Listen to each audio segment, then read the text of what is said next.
IMDb is a movie database, not a streaming service. The app shows you where a Tamil movie is streaming and sends you straight to that app.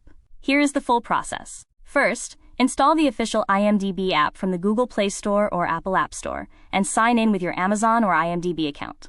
Signing in is what unlocks watchlist and streaming preferences. Next, tap the profile icon, open Settings, and check that your country is set correctly.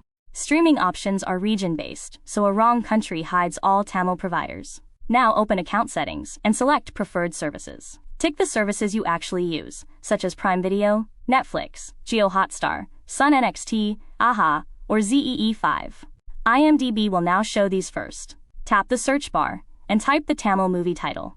Tamil films are listed under their original title, so also try the Tamil spelling if the English one gives no result. Open the title page.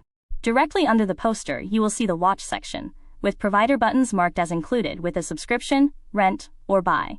Tap the provider button. IMDb hands you over to that app or website, where you sign in and press play. All payments and subscriptions are handled by the provider, never by IMDb. To browse instead of search, open the Trending or Top Picks tabs, or search Tamil movies and use the year and rating filters to find something new. Tap the bookmark icon to add the film to your watch list. In the watch list, you can filter by streaming service, so you instantly see what you can already watch. One quick tip: if no watch buttons appear at all, turn off your VPN and ad blocker, and recheck your location in IMDb settings. And remember, trailers and clips play inside the IMDb app, but full movies always open in the streaming provider's app.